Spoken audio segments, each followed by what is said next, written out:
everyone. I am Brittany and my co-host is John, and we do Marriages for Grown Folks. So if you have been looking for a platform that is going to be honest, raw, and real and give you information, give you insight, give you wisdom on marriage, how to stay married, how to entreat a marriage, how to thrive in a marriage, then like, share, and follow, because we would love for you to come on this journey with us. And so, as we say, marriage is for grown folks. See you soon. Your route that you took to end up loving me and the route that I took to end up saying, I love you were two completely different routes. Absolutely. The person that you're in love with, the person that you have been in love with, you took a route to end up to the place where you say, you know what? I rock with you. That's true. What we're going to discuss tonight is understanding those routes. Okay. Some of the things that were on those routes. Okay. And understanding each other's route. Okay. The point of this conversation tonight is to realize, because I think that we get sometimes in our relationships, we don't understand what the other is saying and where they're coming from. So something can happen with you and I assess it from my route and say, that's not nothing to be upset about. That's nothing to be, that's nothing to through your lens. It looks different. Lens. Yeah. And vice versa. Right. But when we understand the route, how the route affects our vision. All right. That's all I'm telling you. Agreed. So the lens, the route, the perspective, it's a play on words. But I think that understanding your own route. Exactly. And understanding that other individuals' route is essential. There's a lot of wisdom in there. Absolutely. And you can avoid some unnecessary arguments, some unnecessary tension by simply understanding the route. I agree. Okay. I'm going to put you on the spot. Well, and then let me say this, not only understanding the route, but empathizing with that person's route and how it shaped who they became. Okay.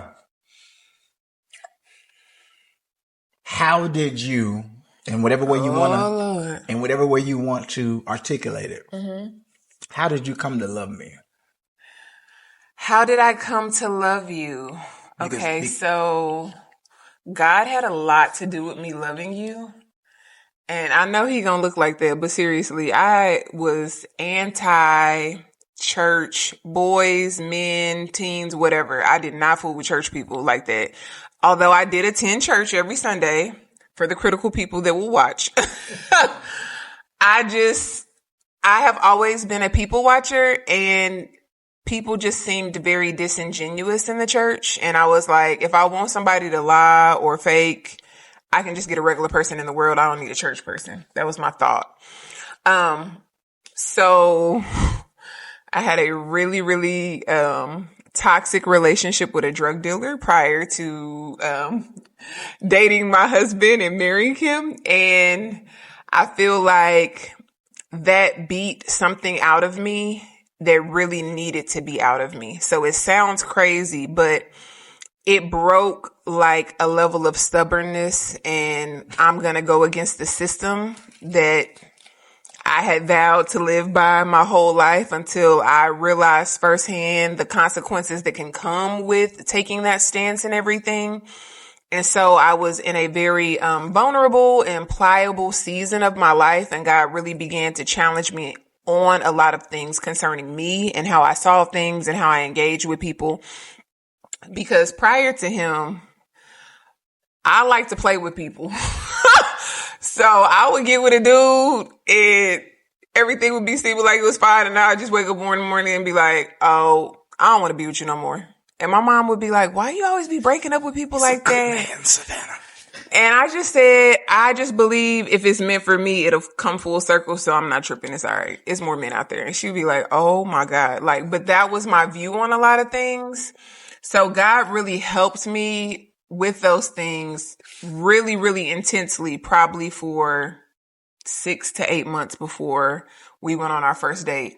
So when we started like hanging out and spending time together and talking, it was just kind of like, he seemed real different. Like, he listening, he ain't just trying to jump in my pants. Now, he wanted to jump in my pants, but he wasn't being like inappropriate. He wasn't like trying to like wiggle his way in or find a way. He just was literally like being open and honest about who and what he was and the things that he enjoyed. If I wanted to talk about something, he was actively listening. And I was like, this is different. This is new. Maybe I'll give him a real chance. I remember those days. And not just a surface chance. And we were so young that it was just so pure. I mean, like, we would watch movies and play the Wii or go out on dates. And it just was so innocent and pure. And that was not something that I was used to experiencing from men. I was used to men trying to work their own agenda or abuse me or mishandle me or, just try to have their own way. So it was very refreshing to come across somebody who lived by standards internally that were restraining him from mishandling me. And the fact that he was willing to like listen to what was going on with me also just like birthed a level of respect and adoration. So I left his apartment one day and I'll never forget it. I mean, he had like a shotgun apartment, just efficiency, but it was his and he kept it clean and took care of it and did all of those things. So for me, that gave him brownie points, number one. But number two, I remember leaving and God saying, that's your husband. And I'm like, okay, that is so cliche. Like, okay, yeah, he's my husband. Like, that was my own internal. And I was just like, why? That was really my first question. Cause I'm like 21 and I'm thinking, and you know what God reminded me of with my crazy behind? I remember hanging out with my friends almost a year to the day that God said that to me, sitting on the porch, tipsy. And I was like, y'all, you know what? I'm going to get married next year and start having kids and just have a little family. And everybody paused like, you what, girl? You like independent to your core. Are you serious? Watch yourself. And I said, when that memory flashed, I said, it's crazy how sometimes being intoxicated can be a truth serum to what's really on the inside of your heart. And I was like, okay, well, is that something I want? Is that something I desire? Has fear kept me encapsulated so long that I haven't even given it a chance? That's good. So I was like, okay, well, Lord, we gonna see. That was like my answer. So we just kind of kept courting, kept talking. But what's crazy is when he asked me to marry him, I said yes without hesitation. And it felt right.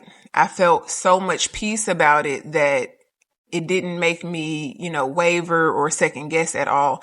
And y'all, we dated for like 2.5, 3 months before we got married. But there was a piece that I hadn't experienced with anyone else that I had ever dated. And so I was just like, okay, well, this feels right. So I'm going with it and I'm just going to trust what God said. And here we are.